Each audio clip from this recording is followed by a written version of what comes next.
Hello everyone and welcome back to agri I Q. इस video में हम लोग देखने वाले हैं AGRO 5221 जो कि सेकेंड ईयर सेकेंड सेमेस्टर का कोर्स है with the course title crop production technology 2 rabi crops. ये जो पेपर है ये 2021 to 22 में आया हुआ पेपर है जिसका कंप्लीट सॉल्यूशन अभी हम लोग करने वाले हैं। लेक्चर को स्टार्ट करने से पहले आई रिक्वेस्ट यू कि अभी तक अगर आपने मेरे चैनल को सब्सक्राइब नहीं किया है please subscribe it and share it with your friends too so that I can provide you more such paper solving videos जो कि आपके एग्ज़ाम में बेनिफिशियल हो सके। Subscribe it. स्टार्ट करते हैं। सबसे पहले है हमारे पास part A and part A में हमारा पहला क्वेश्चन है choose the correct answer. First, the recommended dose in gram per hectare of metribuzin herbicide in wheat crop is. जो मेट्रीब्यूजिन हर्बिसाइड है वीट क्रॉप के लिए इसका रिकमेंडेड डोज अपने को बताना है जो कि ग्राम पर हेक्टेयर में बताना है। तो वीट के लिए जो मेट्रीब्यूजिन का रिकमेंडेड डोज है वो है हमारा 1.75 ग्राम per hectare 175 gram per hectare. Okay. Second question है the chromosome number of chickpea Cicer arietinum is.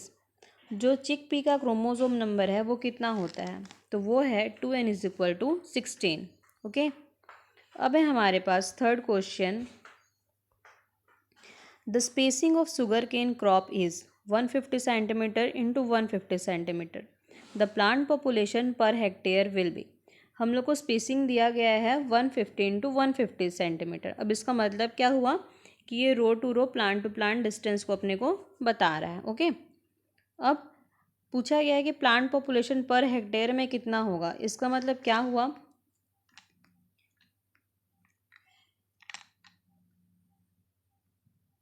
हमको एरिया दिया गया है 1 hectare and 1 hectare is equal to 10,000 metre square. You know it है ना।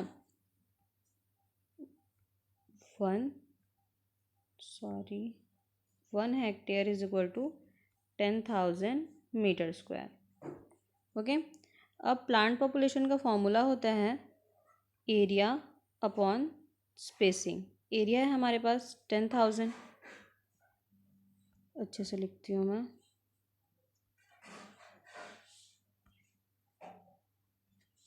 एरिया है अपने पास 10,000। स्पेसिंग है हमारा 150 इंटू 150। अब ये स्पेसिंग हमको दिया गया है सेंटीमीटर में पर अपने को इसको स्टैंडर्ड फॉर्म के लिए मीटर पे कन्वर्ट करना है। मीटर पे कन्वर्जन के लिए हम लोग यहाँ पे कर दिए अपना 100। ये हो गया 150 पहले के लिए अब और एक 100 दूसरे के लिए। ओके। तो ये हमारा आंसर कितना आएगा 5 टाइम्स 4। और ये आंसर जो है यहाँ पे मिस्टेकनली ये हो गया पर करेक्ट आंसर है हमारा C 5 टाइम्स 4। ओके। अब हम लोग देखेंगे हमारा नेक्स्ट क्वेश्चन नंबर 4 जो है the recommended seed rate of sunflower crop in kg per hectare is. Sunflower जो क्रॉप है उसका रिकमेंडेड सीड 1 हेक्टेयर के लिए kg में कितना होगा है ना। तो ये होता है हमारा 5 से लेके 7.50 तक। तो ये वेरी कैसे करेगा, रेंज में क्यों दिया गया है क्योंकि वेराइटीज़ पे डिपेंड करता है। ओके। कोई हाइब्रिड वेराइटी होगा तो अपने को कम सीड रेट लगेगा पर अगर हम लोग कन्वेंशनल सीड यूज़ कर रहे हैं या ट्रेडिशनल सीड यूज़ कर रहे हैं तो वहाँ पे अपने को सीड रेट ज़्यादा यूज़ करना पड़ता है। अब प्लांटिंग मेथड कौन सा यूज़ कर रहे हैं उस अकॉर्डिंग सीड रेट वेरी करता है पर जो एक स्टैंडर्ड है वो है हमारा 5 से 7.50 तक। ओके। अब है लास्ट क्वेश्चन पार्ट ए का फर्स्ट क्वेश्चन का जो कि है the critical crop weed competition period day after sowing for chickpea is. जो चिकपी क्रॉप है उसमें हम लोग सोइंग करते हैं उसके कितने दिन बाद क्रिटिकल क्रॉप जो हमारा वीड कंपटीशन होता है क्रॉप वीड कंपटीशन वो कितने दिन बाद आता है सोइंग के तो वो होता है 20 to 25 days after sowing. Then अब हम देखते हैं नेक्स्ट क्वेश्चन जो कि है फिल इन द ब्लैंक्स। तो फिल इन द ब्लैंक्स में हमारा पहला क्वेश्चन है the recommended dose of NPK for irrigated field pea crop is. जो फील्ड पी क्रॉप है इरीगेटेड कंडीशन में उसमें हमको NPK का रेशियो कितना रिकमेंडेड है तो वो है 20:50:50। Okay. Next question, the protein content in बरसीम फॉडर क्रॉप। जो फॉडर क्रॉप है हमारा बरसीम, उसमें कितना प्रोटीन कंटेंट रहता है, तो वो रहता है 18 से 20%। Next, recommended seed rate for irrigated barley crop is, KG per hectare में बताना है अपने को कि जो बार्ले क्रॉप है इरीगेटेड कंडीशन में जब हम लोग उसको कल्टीवेट करते हैं तो उसके लिए जो सीड रेट रिकमेंडेशन है वो कितना है, तो वो है, अगर हम लोग टाइमली सोइंग कर रहे हैं, टाइमली सोइंग मतलब टाइम पे सो कर रहे हैं, तो वो कितना होगा, 100 होगा। ठीक। पर अपन लेट सो अगर करते हैं तो क्या होगा, हमारा सीड रेट बढ़ जाता है क्योंकि जर्मिनेशन के चांसेस कहीं ना कहीं डिक्रीज हो जाते हैं। ठीक है। पर अगर हम लोग टाइमली सोइंग कर रहे हैं स्टैंडर्ड कंडीशन में तो वो कितना होगा, हमारा सीड रेट 100 kg पर हेक्टेयर। अगला है हमारे पास sugar cane variety CO0218 having sucrose content. जो शुगर केन की वेराइटी है CO0218, उसमें सुक्रोज का कंटेंट कितना रहता है, तो वो रहता है 20.79%। और जो ये CO0218 जो वैरायटी है शुगर केन की, इसकी स्पेशलिटी क्या है, तो कि ये रेजिस्टेंट टू रेड रॉट, जो शुगर केन में एक मेजर डिसीज़ रहता है रेड रॉट, उससे रेजिस्टेंट है हमारा CO0218। ओके। नेक्स्ट क्वेश्चन है हमारे पास, Pusa bold is variety of. जो वैरायटी है पूसा बोल्ड, ये किस चीज़ की वैरायटी है, तो ये है मस्टर्ड की वैरायटी। डन। नेक्स्ट हम लोग देखते हैं question number 3, match the following. Match the following में आपको क्रॉप्स के नेम दिए हुए हैं और उनके कुछ साइंटिफिक नेम दिए हैं। ठीक। तो ये आपको बहुत सिंपल सा है क्योंकि आप एग्रोनॉमी डिस्कस सेकेंड ईयर में हैं आप और एग्रोनॉमी का कोर्स पढ़ रहे हैं, तो आपको जो कुछ कॉमन क्रॉप्स हैं उनके साइंटिफिक नेम पता ही होंगे। ठीक है। तो सबसे पहले हमारे पास मेंथा, जिसका साइंटिफिक नेम है मेंथा अर्वेंसिस। सिट्रोनेला, जिसका साइंटिफिक नेम है सिम्बोपोगन विंट्रेरियनस। थर्ड है हमारे पास लेमन ग्रास, जिसका साइंटिफिक नेम है साइम्बोपोगन फ्लेक्सस। फोर्थ है हमारे पास बरसिम, जिसका साइंटिफिक नेम है ट्राइफोलियम एलेक्जेंड्रियम। फिफ्थ है हमारे पास ल्यूसर, जिसका साइंटिफिक नेम है मेडिकागोस सेटावस। तो एक चीज़ आपको इसमें ध्यान रखना है कि जब भी आप साइंटिफिक नेम लिखते हैं तो आपको उसको अंडरलाइन करना है। ठीक है। एग्ज़ाम टाइम क्या होता है कि हमारे पास टाइम लिमिटेड रहता है, तो हम लोग हड़बड़ी में जब इसको सॉल्व करते हैं भूल जाते हैं, पर आपको इसको हमेशा ध्यान रखना है कि अंडरलाइन आपको करना ही है, अदरवाइज़ वो वहाँ पे गलत कंसिडर हो जाता है। ठीक है। नेक्स्ट हम लोग देखते हैं question number 4, state whether true और फॉल्स। हमको कुछ स्टेटमेंट्स दिए गए हैं जो कि ट्रू हैं या फॉल्स हैं, अपने को बताना है। पहला स्टेटमेंट है हमारा, Subra variety of field P is released from JNKV Jabalpur. जो सुब्रा वैरायटी है फील्ड पी की, ये जबलपुर JNKV से रिलीज़ हुआ है।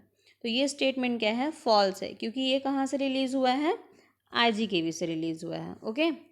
नेक्स्ट है हमारे पास, low temperature below 16 degree Celsius at flowering reduced seed setting and oil content in sunflower crop. क्या बोल रहा है कि अगर जो हमारा टेम्परेचर है ये 16 डिग्री सेल्सियस से कम हो जाता है तो जो शुगर केन का क्रॉप है इसमें ऑयल कंटेंट रेड्यूस हो जाता है और सीड सेटिंग भी रेड्यूस हो जाता है। ठीक है।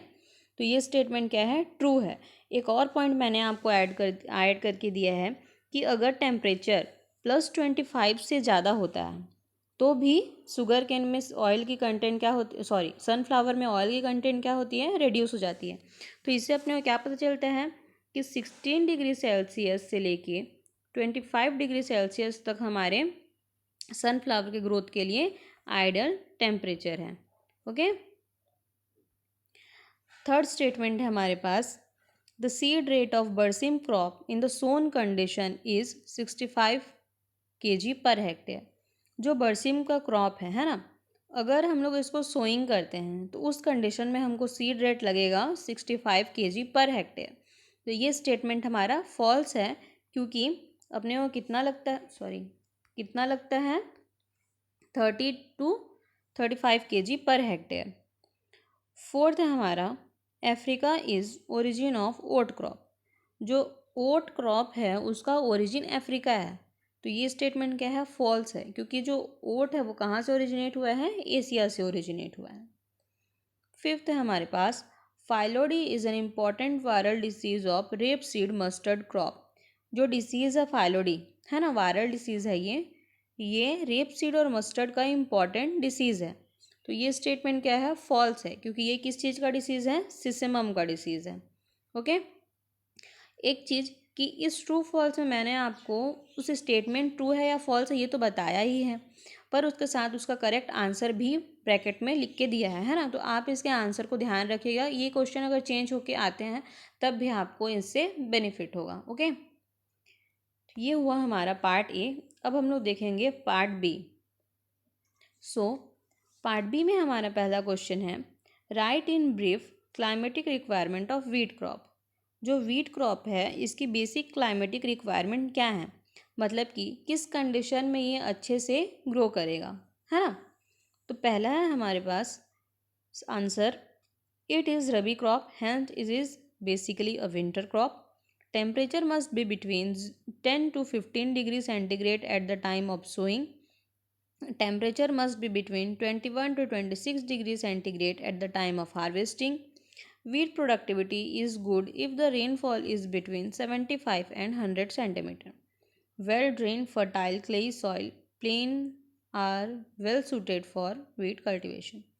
जो wheat crop है ये एक रबी क्रॉप है। ऑब्वियस सी बात है, हम लोग कोर्स किस चीज़ का पढ़ रहे हैं, रबी क्रॉप का पढ़ रहे हैं, है ना। तो ये चीज़ अपने को पता चलता है कि वीट क्या है, एक रबी क्रॉप है और इसको विंटर के टाइम में ग्रो किया जाता है, मतलब कि ये क्या है, विंटर क्रॉप है। ओके, और जो टेम्परेचर रेंज है वो सोइंग के टाइम पे 10 to 15 डिग्री सेंटीग्रेड होता है, मतलब होना चाहिए, और हार्वेस्टिंग के टाइम पे 21 से 26 डिग्री सेल्सियस होना चाहिए। जो वीट की प्रोडक्टिविटी है, अगर रेनफॉल 75 से 100 सेंटीमीटर के बीच में है तो वीट की प्रोडक्टिविटी बहुत अच्छी होती है। और वीट के लिए well drained fertile clayey soil चाहिए, और प्लेन्स में वीट ज़्यादा अच्छे से ग्रो करता है। ओके, अब हम लोग देखते हैं हमारा सेकंड क्वेश्चन, जो कि है राइट फर्टिलाइज़र मैनेजमेंट इन इरीगेटेड बार्ले क्रॉप। अगर बार्ले क्रॉप को हम लोग इरीगेटेड कंडीशन में ग्रो कर रहे हैं तो अब अपने को तब की फर्टिलाइज़र रिक्वायरमेंट के बारे में बताना है। तो apply NPK fertiliser dose of 25:12:6 kg पर एकड़ in terms of urea at the rate 15 kg पर एकड़, 55 kg पर एकड़, SSP eight 75 kg per acre and MOP at 10 kg per acre. Use the full amount of phosphorus and potash as basal at the time of sowing, while the amount of nitrogen should be applied before sowing before irrigation. जो NPK का fertiliser recommendation dose है ना, वो अपने को कितना देना है, 25:12:6 kg पर एकड़ के हिसाब से, है ना।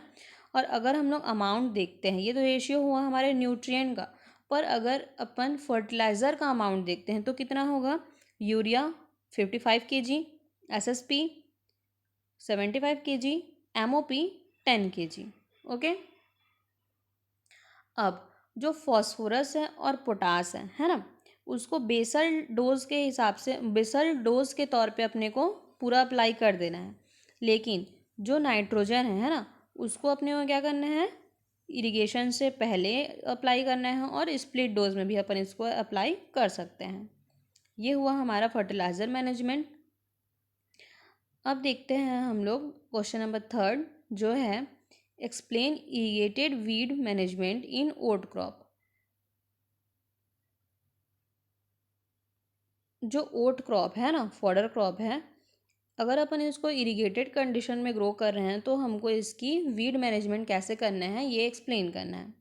तो कैसे करेंगे weed management, cleaning farm machinery and vehicles before transporting to avoid risk of spreading weeds, controlling the weeds in feed and bedding grounds, using only well stored and rotted manure 4 to 5 months, possibly improve decomposition, making sure that soil disturbance are immediately receded. When possible, practicing weed control on all aspects of the farm, including irrigation, canals, drainage ditches, fence lines, stockyard and farm road. improving knowledge of the identification and effect of different type of weed, using combination of preferably biological weed control strategies to reduce the weed population. This can include winter cover crops, mulching, crop rotation, natural competition, ryegrass, example, livestock grazing, proper seedbed preparation, selecting locally adapted varieties, proper fertilizer application, stimulating biocontrol by insect, mowing, hand weeding, and try to avoid, when possible, herbicide application, tillage and burning, evaluate and monitor the effectiveness and environmentally effect of control strategies. यहाँ पे मैंने आपको बहुत सारे options दिए हैं, मतलब बहुत सारे मेजर्स दिए हैं, पर क्योंकि ये क्वेश्चन अपने को सिर्फ 1 नंबर के लिए पूछा जाता है, तो अब इसमें आप 4 to 5 पॉइंट्स लिखें, दैट्स इनफ। देखते हैं इसमें क्या क्या है। सबसे पहले अपने को क्या कर सकते हैं हम लोग कंट्रोल मेज़र के लिए या फिर वीड मैनेजमेंट के लिए, तो जो फार्म मशीनरी, मतलब कि फार्म में हम लोग जो भी मशीन्स यूज़ कर रहे हैं या व्हीकल्स यूज़ कर रहे हैं, जब हम लोग इसमें से ट्रांसपोर्ट करते हैं उससे पहले उसमें वीड को हम लोग जो उसमें लगे हुए रहते हैं वो क्लींस कर दें, ताकि इन्फेक्शन या फिर स्प्रेडिंग बाहर ना हो। जो वीड है उसको बेडिंग ग्राउंड से कंट्रोल करना है। जो मैन्योर हम लोग यूज़ कर रहे हैं ये वेल रॉटेड मैन्योर, अच्छे से सड़े हुए मैन्योर यूज़ करना है, ताकि जो वीड सीड उसमें प्रेजेंट हो वो डिस्ट्रॉय हो चुके हों। अदरवाइज़ जब अपन मैन्योर में वीड सीड है और उसको अप्लाई कर देते हैं फील्ड में, तो क्या होता है, दोबारा से उसमें जर्मिनेशन हो सकता है। जो अपने को इंश्योर करना है कि जिसमें से हम लोग सॉइल डिस्टर्बेंस कॉज करें हैं, है ना, उसमें रीसीड हम लोग को करना है। फिर जब भी पॉसिबल हो क्या करना है, जो इरिगेशंस हैं, मतलब इरिगेशन कैनल है, जहाँ पे ड्रेनेज डिच है ना, जो फेंस लाइन है, स्टॉक यार्ड है या फिर फार्म रोड्स हैं, इन सब में वीड को कंट्रोल करते रहना है। जो वीड की आइडेंटिफिकेशन प्रैक्टिस है उसको अपने को देखते, मतलब वीड को आइडेंटिफाई करते रहना है, ताकि उसके लिए हम लोग इफ़ेक्टिव कंट्रोल मेजर यूज़ कर सकें। जो बायोलॉजिकल वीड कंट्रोल मेथड्स हैं उन सब का यूज़ करना है अपने को, जैसे कैसे, किन मेजर्स को यूज़ करके, तो वो है जैसे कि कवर क्रॉप लगा दिए। कवर क्रॉप मतलब जो स्मूदर क्रॉप जल्दी से हमारे लैंड को क्या कर लेता है, कवर कर लेता है। मल्चिंग कर सकते हैं, क्रॉप रोटेशन कर सकते हैं, और नीचे दिए गए बहुत सारे मेजर्स हैं जो आप इसमें अपना सकते हैं, जैसे कि हैंड वीडिंग हो गया, मोइंग हो गया, बायो कंट्रोल बाय इंसेक्ट हो गया। और बायो कंट्रोल बाय इंसेक्ट का एग्जांपल हम लोग आगे देखने वाले हैं, इसलिए मैंने उसको यहाँ पे मेंशन नहीं किया है। लाइव स्टॉक का ग्रेजिंग हो गया, और ऐसे बहुत सारे मेथड हैं जिसमें से हम लोग वीड कंट्रोल कर सकते हैं। ठीक है, ये हुआ हमारा क्वेश्चन नंबर 3। अब हम लोग देखते हैं next question, that is question number 4। Define the biological weed control with example. Weed control हम लोग को बायोलॉजिकल मेथड से कैसे करना है, तो यही है जो मैं यहाँ पे बोल रही थी कि इंसेक्ट है ना, थर्ड क्वेश्चन में इंसेक्ट के बारे में जो हमने पढ़ा वही का उसी का एग्जांपल हम लोग अभी फोर्थ क्वेश्चन में देखने वाले हैं, कि वीड कंट्रोल के लिए बायोलॉजिकल मेथड्स हम लोग कौन कौन से यूज़ करते हैं। तो bio agent like insect, pathogen etcetera and other animal are use to control weed. Insect and pathogen infest weed and they either reduce growth or kill weed. Biological control method can reduce weed but it is not possible to eradicate weed. जो biological method है ना उसमें हम लोग क्या use कर सकते हैं, तो इंसेक्ट का यूज़ कर सकते हैं, पैथोजन का यूज़ कर सकते हैं, है ना, और दूसरे एनिमल्स का यूज़ कर सकते हैं जो कि हमारे वीड की पॉपुलेशन को क्या करें, कंट्रोल करते हैं। जो इंसेक्ट और पैथोजन है ना, ये उनकी ग्रोथ को रेड्यूस कर देते हैं या वीड को किल कर देते हैं। पर जो बायोलॉजिकल मेथड है ये क्या करता है, वीड की पॉपुलेशन को रेड्यूस तो करता है पर उनको पूरी तरीके से इरेडिकेट नहीं कर पाता है। ठीक, कुछ एग्जांपल्स हम लोग देखते हैं, तो जैसे कि जो लेंटाना कैमरा वीड है उसके लिए हम लोग यूज़ करते हैं ऑक्टोटोमा स्कैब्रीपेनिस या फिर यूरोप्लाटा गिरैडली। ठीक है, सेकेंड है हमारे पास जो प्रिकली प्रियर वीड होता है जिसका बॉटनिकल नेम है ओपोन्टिया फ्लीए। तो इसके लिए कौन सा इंसेक्ट यूज़ किया जाता है, डैक्टिलोपियस टोमेंटोसस, या फिर एक और इंसेक्ट होता है इसमें डैक्टिलोपियस ऑफियोमाइसिस। ओके, थर्ड है हमारे पास जो एलिगेटर वीड है जिसका साइंटिफिक नेम होता है अल्टरनेंथ्रा फिलोक्सोरिडी, इसके लिए यूज़ करते हैं हम लोग जो बीटल होता है एगासिसल हाइग्रोफोइजिस। ठीक है, अब हम लोग देखते हैं क्वेश्चन नंबर 5 जो है right economic importance of mustard crop. जो मस्टर्ड क्रॉप है इसके इकोनॉमिक इम्पोर्टेंस को अपने को बताना है। तो सबसे पहले Rapeseed and mustard give edible oil which is used as cooking medium in North India. Seed is used as condiment in the preparation of vegetables and curries. Split seed mohri dal and oil is used for pickling. The leaves of the young plant are used as a vegetable. Oil cake is fed to cattle. Oil content mustard varies from 30 to 48%. Oil content of white mustard varies from 25 to 33%। इसके economic importance में क्या क्या है, जो rape seed या फिर mustard है, सबसे पहले अपने को पता ही हम सब जानते हैं क्या, सरसों का तेल है ना। तो इसके इकोनॉमिक इम्पोर्टेंस अपने को लिखना है सरसों का। तो क्या है, सबसे पहले मस्टर्ड हमको क्या देता है, ऑयल देता है, एडिबल ऑयल है ना, जो हम लोग कंज्यूम करते हैं। और मेजरली ये कहाँ कंज्यूम किया जाता है, तो नॉर्थ इंडिया में। फिर जो इसके सीड्स हैं यानी कि जो मस्टर्ड है उसको हम लोग कॉन्डिमेंट की तरह यूज़ करते हैं, मतलब एक मसाले के फॉर्म में यूज़ करते हैं। कैसे, तो वेजिटेबल्स वगैरह में डालते हैं, है ना।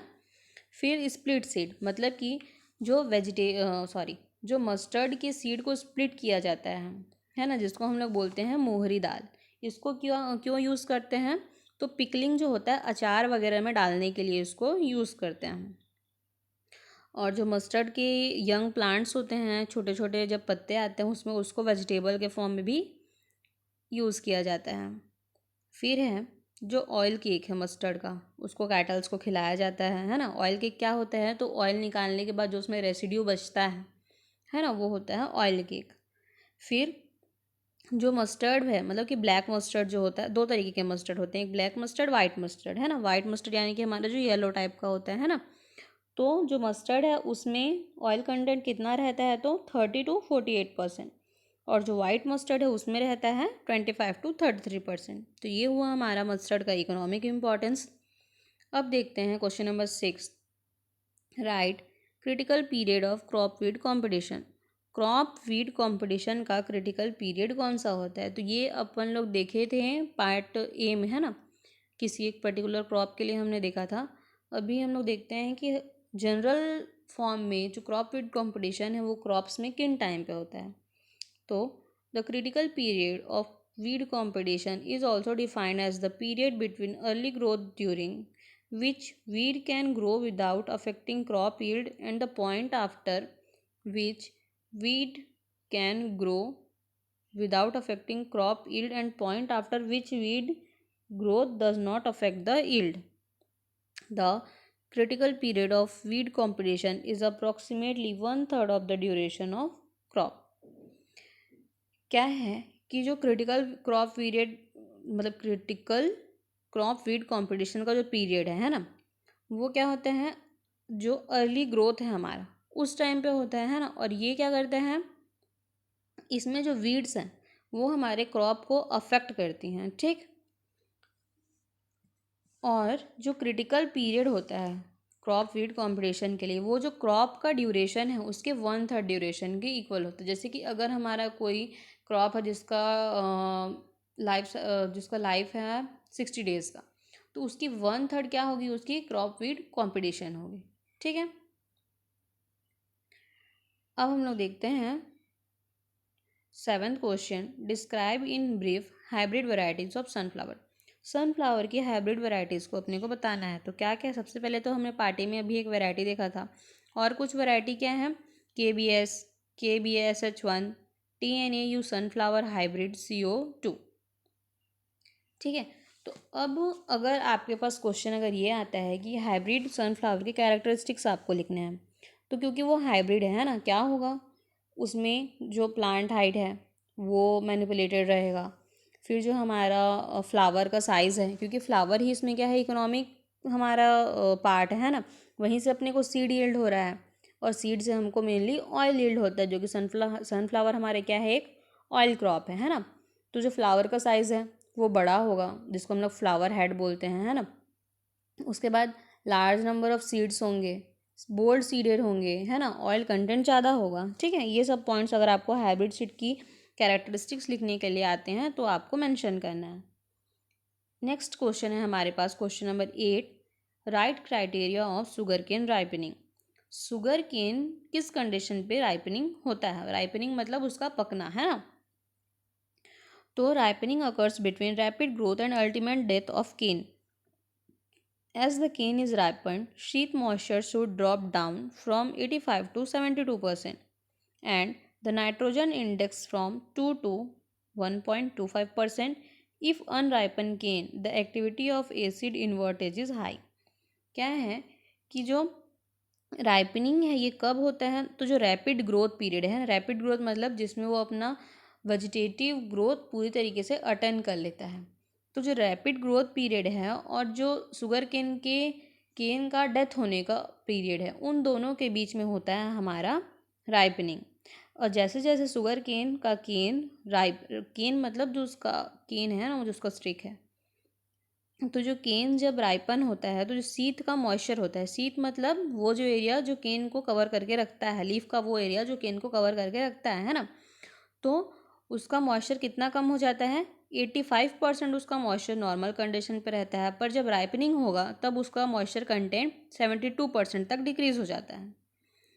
और जो नाइट्रोजन कंटेंट है या फिर नाइट्रोजन इंडेक्स है, नॉर्मली ये होता है 2%, है ना, पर जब राइपनिंग होगा तो इसका जो परसेंटेज है वो 1.25 हो जाता है। और ऐसे केन जो अनराइपन होते हैं, मतलब बिन पके हुए नहीं रहते हैं, उनमें से जो एसिड एक्टिविटी है, एसिड इन्वर्टेज की, वो बहुत हाई रहती है। ठीक, ये हुआ हमारा क्वेश्चन नंबर 8। अब हम लोग देखते हैं क्वेश्चन नंबर 9। क्वेश्चन नंबर 9 है हमारे पास, describe wet bed method of sowing of berseem crop. जो बरसीम क्रॉप है इसका सोइंग का वेट बेड मेथड अपने को बताना है कि क्या होता है, उसको डिस्क्राइब करना है। तो सबसे पहले तो wet bed method, the seed should be sown by broadcast method after inundation of field with 5 to 6 centimetre deep water. Puddling is must either by puddler or by planking water from the proper setting of the seed. Wet bed बोला गया है मतलब obvious सी बात है कि अपने पास वहाँ पे क्या है, वाटर कंटेंट है।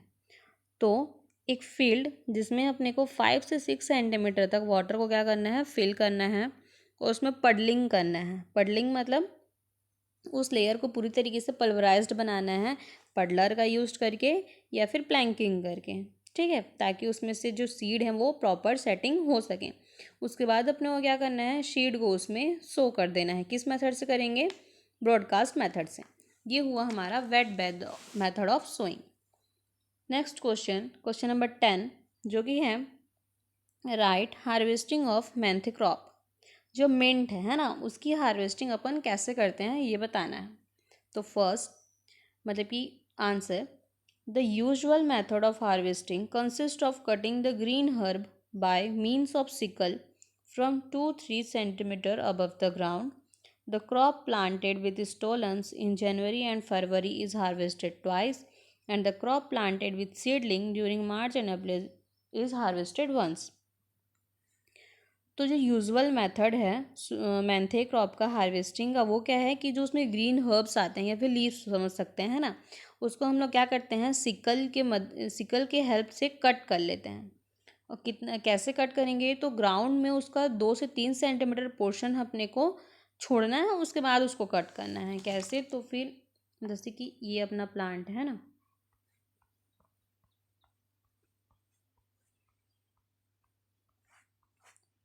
ये अपना ग्राउंड हो गया, ये रूट है। ठीक, तो 2 से 3 सेंटीमीटर अपने को छोड़ देना है ग्राउंड में, उसके बाद यहाँ से इसको कट कर लेना है। ठीक, अब हम लोग देखते हैं कि जो ऐसे प्लांट्स जिनको जनवरी या फरवरी के टाइम पे स्टोलन्स की हेल्प से प्लांट किया गया है ना, उसको हम लोग 2 बार हार्वेस्ट कर सकते हैं।